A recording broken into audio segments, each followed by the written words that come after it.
ఎవరి మీద ఎక్కువ కేసులు అయితాయో వాళ్ళే పెద్ద లీడర్లు అవుతారు. నేను ముందే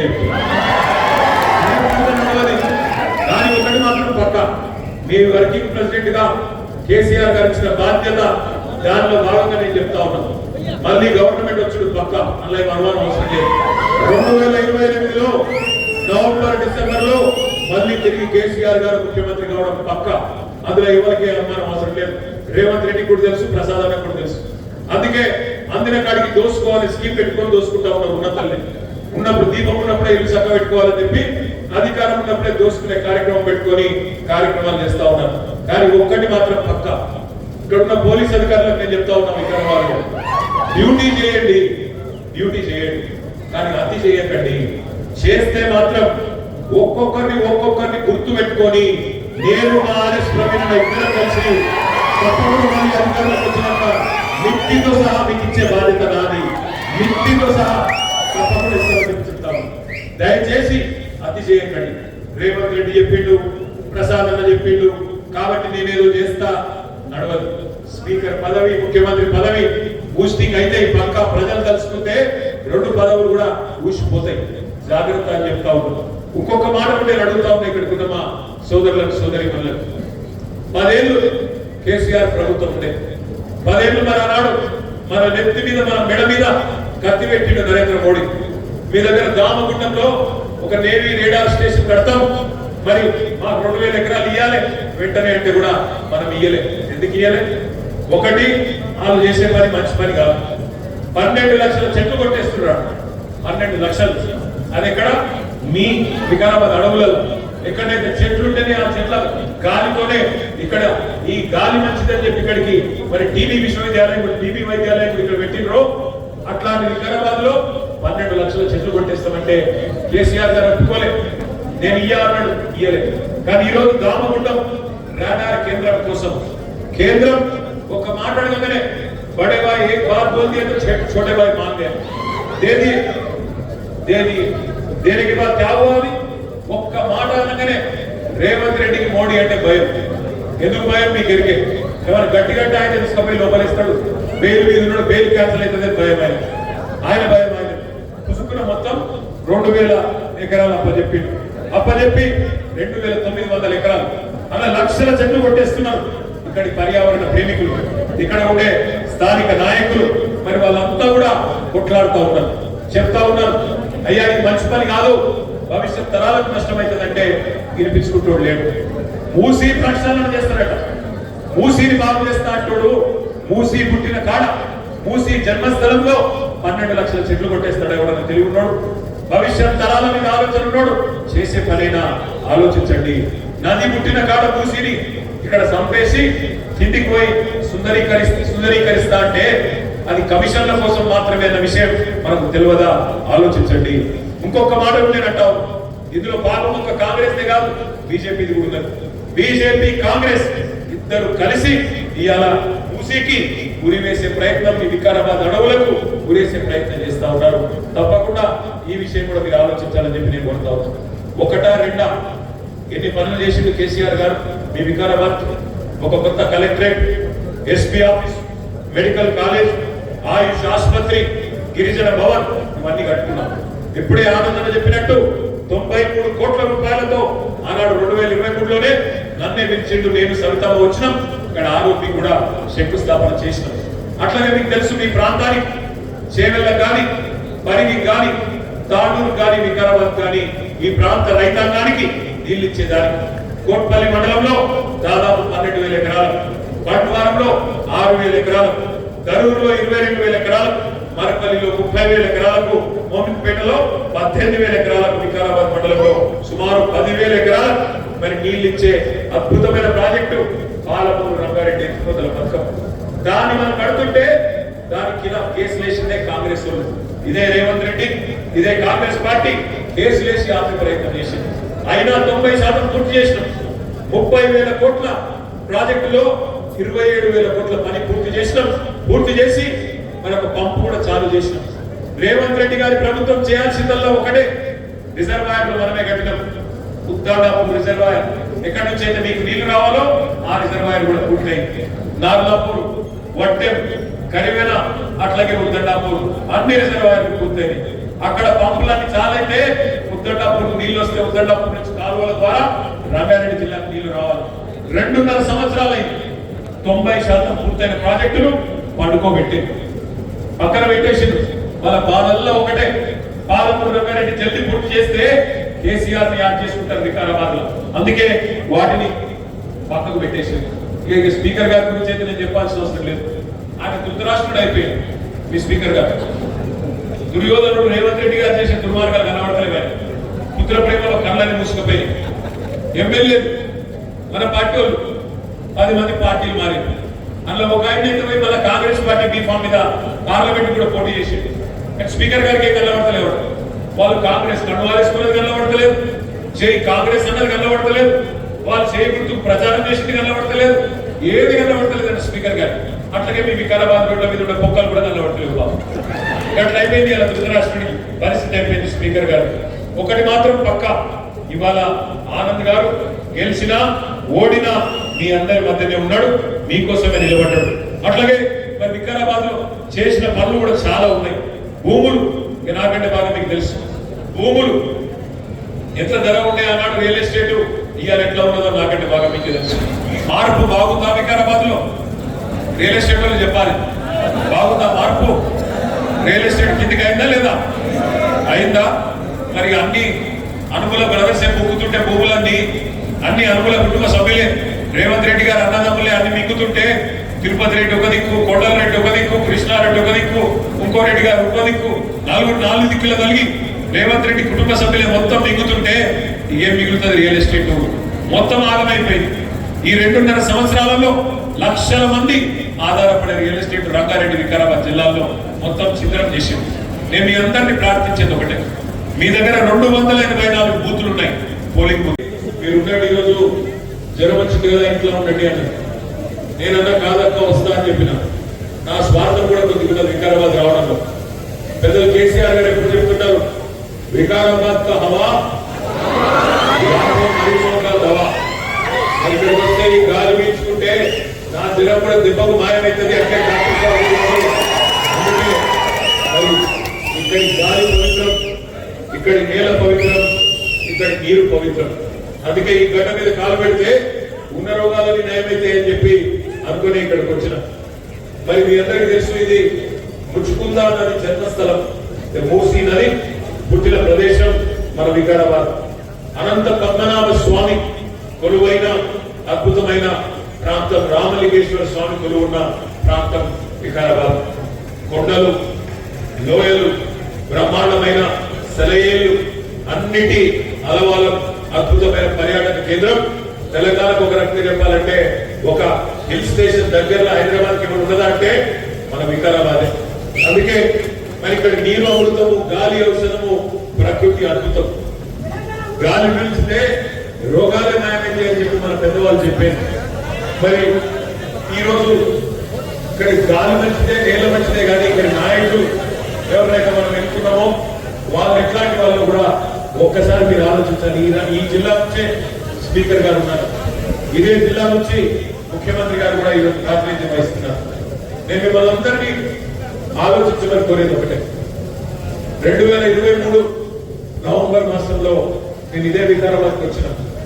ఆనంద్ గారు ఆ రోజు పెద్ద మీటింగ్ పెడితే అందరిని ఉద్దేశించి ఆ రోజు కూడా మిమ్మల్ని అభ్యర్థించిన. పెద్దలు కేసీఆర్ గారు కూడా వచ్చి మీ అందరికీ చెప్పాడు, అయ్యా ఓటేసే ముందు ఆలోచించండి, మోసపోతే మోసపడతాం, ఆగమైతం, దయచేసి ఆలోచించి ఓటేయండి అని కేసీఆర్ గారు ఒక్కొక్క రైతులను, ఒక్కొక్క ఆడబిడ్డలు కాంగ్రెస్ మాయ మాటలు నమ్మకండి అని ఒక్కొక్కరికి చెప్పాడు. విన్నోళ్ళు వినరు, వినోళ్ళు వినలేదు. ఏమైంది? వికారాబాద్ లో 12,000 ఓట్ల మెజారిటీతోని కాంగ్రెస్ గెలిచింది, బీఆర్ఎస్ ఓడింది. సరే, గెలిచింది కాంగ్రెస్, ఓడింది బీఆర్ఎస్. మరి జరిగింది ఏంటి? లాభమా నష్టమా? ఎవరికి జరిగింది ఆలోచించండి. ఎమ్మెల్యేగా గతంలో ఆనంద్ గారు 5 ఏళ్ళు పనిచేసింది. 5 ఏళ్ళు పనిచేసినప్పుడు ఆనంద్ గారు ఒక డాక్టర్ గా కావాలంటే తన ప్రాక్టీస్ ఉన్నది, సంపాదించుకోవచ్చు. భార్య డాక్టరు, ఆయన డాక్టరు, 2 చేతులా సంపాదించవచ్చు. సుఖంగా పిల్లలను చూసుకుంటూ సమాజం గురించి పట్టింపు లేకుండా ఆయన పని ఆయన చేసుకోవచ్చు. కానీ 5 ఏళ్ళు తల్లాడి మళ్ళీ 2 ఏళ్ళు కరోనా, 1 సంవత్సరం ఎవరికైనా నేర్చుకున్నందుకే పట్టది కొత్త ఎమ్మెల్యే. కొన్ని తెలుస్తాయి, కొన్ని తెలివై. ఇప్పుడే ఆయనే చెప్పిండు, ఎన్నడూ సర్పంచ్ పని చేయలేదు, ఎంపీటీసీ పని చేయలేదు, జెడ్పీటీసీగా పని చేయలేదు, కౌన్సిలర్గా పని చేయలేదు. కానీ ఏదో చేయాలి, చదువుకున్నా పుట్టిన గడ్డ కోసం ఏదైనా చేయాలి అని చెప్పి ముంగటికి వచ్చాడు. పని చేసి రూపాయి లంచం తీసుకోలే. ఎప్పుడు మా దగ్గరకు వచ్చినా మరి మంచి మాటగారు కూడా మీకు తెలుసు. ఎప్పుడు మా దగ్గరికి వచ్చిన కేసీఆర్ గారి దగ్గరికి కానీ, మంత్రుల దగ్గరికి, మా సమితమ్మ దగ్గరికి కానీ, నా దగ్గరికి కానీ వస్తే ఒకటే అడిగేది, అన్నా మా వికారాబాద్ కొన్ని నిధులు ఇవ్వండి, మా వికారాబాద్ ప్రజలకు మంచి చేయాలని నేను ఎమ్మెల్యే అయినా దయచేసి నాకు సహకరించండి అన్నాడు తప్ప ఎన్నడూ పర్సనల్ పని, ఎన్నడూ రూపాయి పని కూడా తన వ్యక్తిగత స్వార్థం కోసం ఆనంద్ గారు ఎన్నడూ కూడా అడగలేదు. అట్లాంటి నాయకుడు మీకు సేవ చేసి, కానీ మనం పోగొట్టుకున్నాం, కూడగొట్టుకున్నాం. కారణాలు ఏమైనా కావచ్చు. ఇవాళ మనం ఆలోచించవలసింది ఒకటే, ఆగమాగమై ఓట్లు వేస్తే, ఆగమాగమై అవతల వాళ్ళు చెప్పే అబద్ధాలు నమ్మి ఓట్లు వేస్తే ఏమైతుందంటే మీ స్పీకర్ గారు నీకు ఎమ్మెల్యేగా ఉన్నారు. ఆయన మొన్న చెప్తున్నాడు, ఎక్కడ మీద ఊళ్ళని చూసిన వికారాబాద్ ఏం చెప్తున్నాడు, కేసీఆర్ మొత్తం అప్పులు చేసి వేయటం, అందుకే నాకు నడుపొస్తలేదు. విన్నారా మీరు కూడా? మొత్తం అప్పులు చేసిపోయినా మా కేసీఆర్ అబద్ధాలు చెప్తున్నాడు. గౌరవప్రదమైన స్పీకర్ స్థానంలో ఉన్న పెద్ద మనిషి గడ్డ ప్రసాద్ కుమార్ గారు, దయచేసి నేను స్పీకర్ గారిని వికారాబాద్ వేదికగా అడుగుతా ఉన్నాను.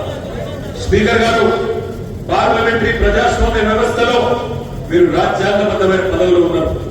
మీ నోటి నుండి ఇట్లాంటి సత్యదూరమైన మాటలు, అసత్యాలు, అబద్ధాలు, అర్ధ సత్యాలు మీ గౌరవాన్ని తగ్గిస్తాయి తప్ప పెంచాయి. ఎందుకంటున్నా ఈ మాట, మీరేమో శాసనసభలో స్పీకర్ గా ఉన్నారు. నిండు పార్లమెంట్ లో కేంద్ర ప్రభుత్వం చెప్పింది, ఆర్బీఐ లెక్కలు తీసుకొని, రిజర్వ్ బ్యాంక్ ఆఫ్ ఇండియా దగ్గర కాగు దగ్గర లెక్కలు తీసుకొని, ఇట్లనే మీలాగనే అనుమానం వచ్చి ఒక భారతీయ జనతా పార్టీ పార్లమెంట్ సభ్యుడు ఆయన అడిగిండు పార్లమెంట్ లో కేంద్ర ప్రభుత్వాలు, తెలంగాణలో కేసీఆర్ చేసిన అప్పు ఎంత, కేసీఆర్ ప్రభుత్వం చేసిన అప్పు ఎంత అని చెప్పి ఒక బీజేపీ ఎంపీ అడిగితే కేంద్ర ప్రభుత్వం పార్లమెంట్ వేదికగా చెప్పిన మాట, కేసీఆర్ ప్రభుత్వం వచ్చినాడు 2014 జూన్ 2 నాడు తెలంగాణ రాష్ట్రం నెత్తి మీద ఉన్న అప్పు 72,000 కోట్లు. కేసీఆర్ గారు దిగిపోయినాడు డిసెంబర్ 3, 2023 తెలంగాణ నెత్తి మీద ఉన్న అప్పు 3,52,000 కోట్లు. అంటే కేసీఆర్ గారు 10 ఏళ్లలో చేసిన అప్పు 2,80,000 కోట్లు. సంవత్సరానికి 10 ఏళ్లకు 2,80,000 కోట్లు అంటే సంవత్సరానికి సగటున 28,000 కోట్ల అప్పు. కానీ స్పీకర్ గారు ఏం చెప్తున్నాడు, 8 లక్షల కోట్ల అప్పు అయిపోయింది. ఇంకొక ఆయన డిప్యూటీ సీఎం గారు 9 లక్షలు అంటాడు, ఇంకొక ఆయన 10 లక్షలు అంటాడు. నోటికి ఎంత వస్తే అంత. ఎక్కడికి ఎవడో తన ముఖం బాగాలేకపోతే అద్దం బల కొట్టినాడు ఇట్లా, ఆయన ముఖం బాగాలేకపోతే అద్దం బల కొట్టుకుంటే ముఖం చక్కగా అయిపోతుందా? ఆలోచించాలి. నీకు పరిపాలన చేతనైతే లేదు స్పీకర్ గారు, నీ ప్రభుత్వానికి, నీ కాంగ్రెస్ పార్టీకి పరిపాలన చేతనైతే లేదు. నేను ఉత్తరగా అంటలేదు, ఓడిపోయిన బాధలు అంటలేదు. ఎందుకంటున్నట్టే సీదా ఒకటే అడుగుతున్న స్పీకర్ గారు, నేను 10 ఏళ్ళు కేసీఆర్ ఉన్నప్పుడు యూరియా దొరుకుతుంది ఎట్లా, కాంగ్రెస్ రాకనే యూరియా మళ్ళీ ఒక్కసారి లైన్లు కట్టే పరిస్థితి వస్తుంది ఎట్లా, దమ్ముంటే సమాధానం చెప్తున్నారు. మీకు పరిపాలన చేతనైతే రైతులకు యూరియా ఇచ్చే తెలివి కూడా నీ ముఖ్యమంత్రి ఎందుకు లేదు నేను అడుగుతా ఉన్నాను. ఒక యూరియానే కాదు, కేసీఆర్ ఉన్నప్పుడు కరెంట్ చక్కగా వస్తుంది, ఇలా కరెంట్ చక్కగా రాదు. కేసీఆర్ ఉన్నప్పుడు మంచినీళ్ళు చక్కగా వస్తాయి, ఇలా మంచినీళ్ళు కూడా ఇచ్చే తెలివి లేదు. కేసీఆర్ ఉన్నప్పుడు టైంకు రైతు బంధు పడుతుంది, ఇలా రేవంత్ రెడ్డి వచ్చినాక రైతు బంధు కూడా దిక్కు లేదు. ఆ రోజు ఏమన్నారు, ఎన్ని డైలాగులు కొట్టారు రైతులకు, ఒక్కసారి యాడ్ చేసుకోండి. మర్చిపోతే మీకు చూపెడదామని తెచ్చిన వీడియో, ఒక్కసారి ఆ వీడియో చూపెట్టమ్మా. జరగండి, స్క్రీన్ కట్ట జరగండి.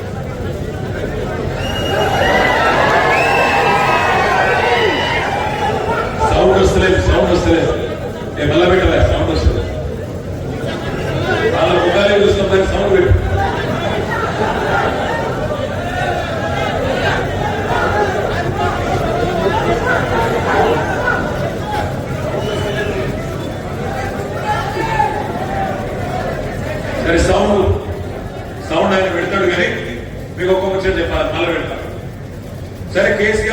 చేసి స్పీకర్ అన్నది నిజమే అనుకుందాం ఒక్క నిమిషం ఈ స్పీకర్ గారు ఇప్పుడు మంచిగా చేసినట్టు పెట్టవా వీడియో పెట్టి కాంగ్రెస్ అధికారం వస్తే 15,000 వస్తాయి.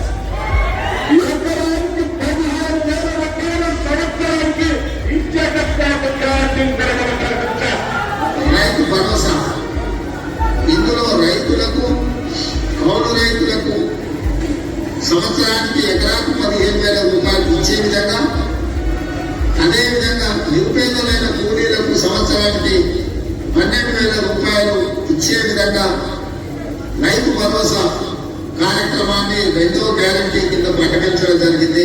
సో యజమానికి రావాల్సిన యజమానికి ఆయన ఖాతాలో వస్తుంది, కౌలు రైతుకు రావాల్సిన కౌలు రైతుకు వస్తుంది.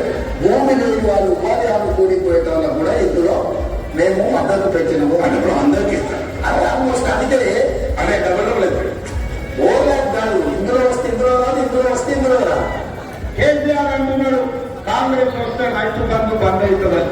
ఎందుకు బంద్ అవుతుంది? నేను ఆయన దివాలా కాదమ్మా.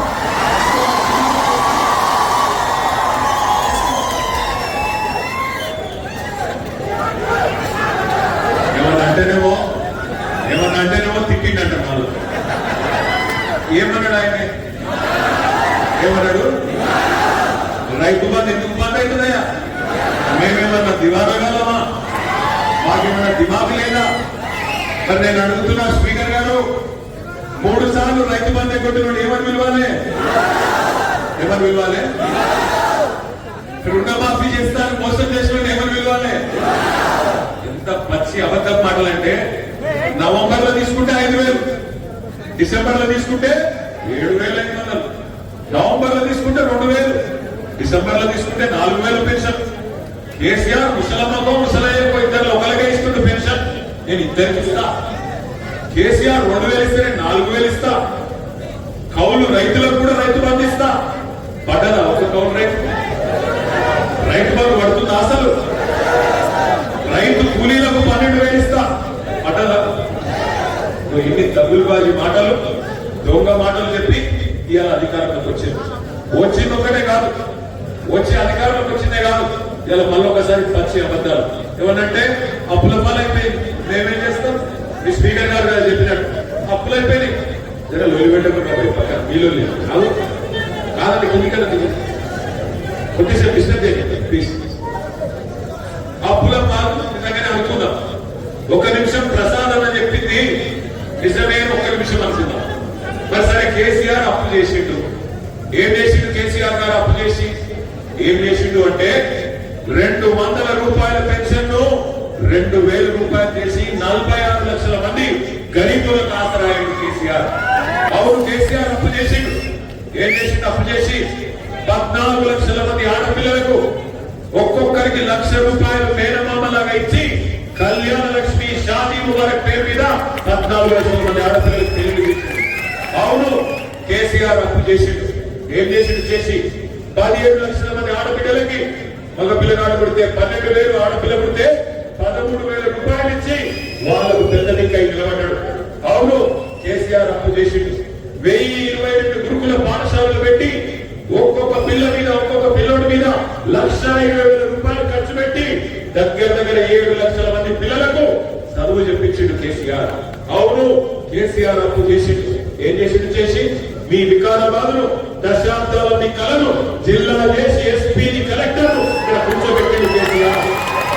అద్భుతమైన కలెక్టరేట్, అద్భుతమైన ఎస్పీ కార్యాలయం కట్టి దశాబ్దాల మీ కళ వికారాబాద్ జిల్లా కావాలన్న కళ నెరవేర్చిండు కేసీఆర్. అవును, కేసీఆర్ అప్పు చేసిండు. ఏం చేసిండు? చేసి రంగారెడ్డి ఉమ్మడి జిల్లాలోనే ఒక్క మెడికల్ కాలేజ్ లేకుండే. అట్లాంటిది రంగారెడ్డి జిల్లాలో ఒక్క మెడికల్ కాలేజ్ ప్రభుత్వ రంగంలో లేకపోతే, ఒక్క రంగారెడ్డి జిల్లాలో కాదు, రంగారెడ్డిలో, వికారాబాద్ లో, మేడ్చల్ లో, మొత్తం 33 జిల్లాల తెలంగాణలో 33 మెడికల్ కాలేజీలు, 33 నర్సింగ్ కాలేజీలు కట్టించి ఎస్సీ, ఎస్టీ, బీసీ, మైనారిటీ పిల్లలకు ఇలా డాక్టర్లు అయ్యే అవకాశాన్ని కల్పించిండు కేసీఆర్. అవును, కేసీఆర్ అప్పు చేసిండు. కరెంటు ఇయ్యక మీరు సతాయిస్తుంటే 1,00,000 కోట్లు ఖర్చు పెట్టి కొత్త సబ్ స్టేషన్లు, కొత్త లైట్లు, కొత్త ట్రాన్స్ఫార్మర్లు అన్ని పెట్టి 24 గంటల కరెంటు రైతులకు ఇచ్చిన మొగాడు మనగాడు. మీరు అంధకారంలో ఇచ్చిపట్టిపోతే తెలంగాణని ఆ తెలంగాణను చక్కగా చేసిండు కేసీఆర్. అవును, కేసీఆర్ అప్పు చేసిండు 73,000 కోట్ల రూపాయలు 70 లక్షల మంది రైతుల ఖాతాల్లో 11 సార్లు వేసిన నాయకుడు భారతదేశ చరిత్రలో ఒకే ఒక్కరు కేసీఆర్. నేను అడుగుతున్నా స్పీకర్ గారిని, రేవంత్ రెడ్డి గారిని, మరి కేసీఆర్ అప్పు చేస్తే ఏం చేసిండు అంటే ఇంకో గంట చెప్తలేదు, కానీ పథకాలు మనం చేసినాయి.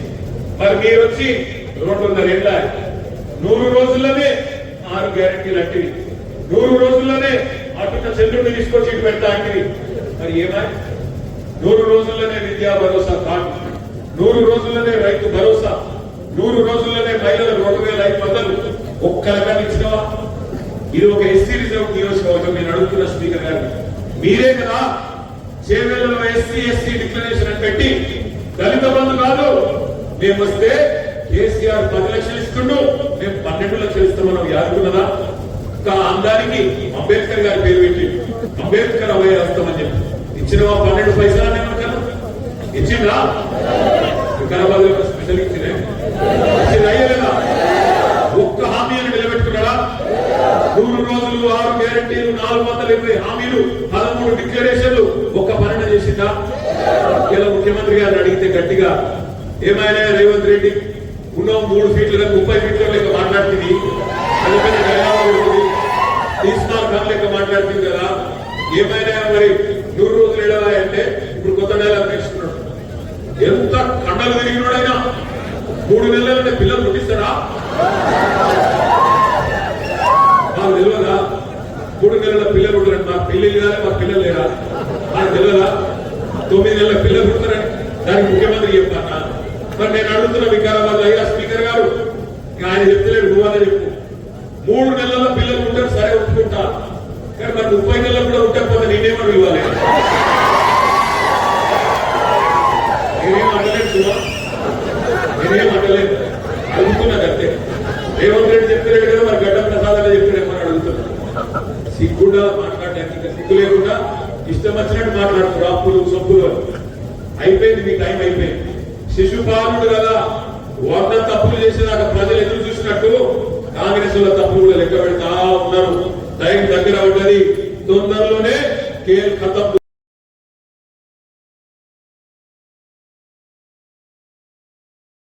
స్పీకర్ గారి గురించి అయితే నేను చెప్పాల్సిన అవసరం లేదు, ఆయన ధృతరాష్ట్రుడు అయిపోయింది మీ స్పీకర్ గారు. దుర్యోధనుడు రేవంత్ రెడ్డి గారు చేసే దుర్మార్గాలు కనబడతలేవు. ఆయన పుత్ర ప్రేమలో కళ్ళని మూసుకుపోయినాయి. ఎమ్మెల్యేలు మన పార్టీ వాళ్ళు 10 మంది పార్టీలు మారిండు. అందులో ఒక ఆయన అయితే పోయి మళ్ళీ కాంగ్రెస్ పార్టీ బీఫామ్ మీద పార్లమెంట్ కూడా పోటీ చేసిండు. కానీ స్పీకర్ గారికి ఏం కనబడతలేవట. వాళ్ళు కాంగ్రెస్ కండువాలేసుకున్నది కనబడతలేదు, జై కాంగ్రెస్ అన్నది కనబడతలేదు, వాళ్ళు చేయి గుర్తుకు ప్రచారం చేసింది కనబడతలేదు, ఏది కనబడతలేదు అంటే స్పీకర్ గారికి. అట్లాగే మీ వికారాబాద్ రోడ్ల మీద ఉండే పొక్కలు కూడా కనబడతలేవు పాపం. గట్ల అయిపోయింది ఇలా ధృతరాష్ట్రుడికి పరిస్థితి అయిపోయింది స్పీకర్ గారు. ఒకటి మాత్రం పక్కా, ఇవాళ ఆనంద్ గారు గెలిచినా ఓడినా మీ అందరి మధ్యనే ఉన్నాడు, మీకోసమే నిలబడ్డాడు. అట్లాగే మరి వికారాబాద్లో చేసిన పనులు కూడా చాలా ఉన్నాయి. భూములు ఇక నాకంటే బాగా మీకు తెలుసు, భూములు ఎంత ధర ఉండే ఆనాడు రియల్ ఎస్టేటు, ఇవాళ ఎట్లా ఉన్నదో నాకంటే బాగా మీకే తెలుసు. మార్పు బాగుందా వికారాబాద్లో? రియల్ ఎస్టేట్ వాళ్ళు చెప్పాలి, బాగుందా మార్పు?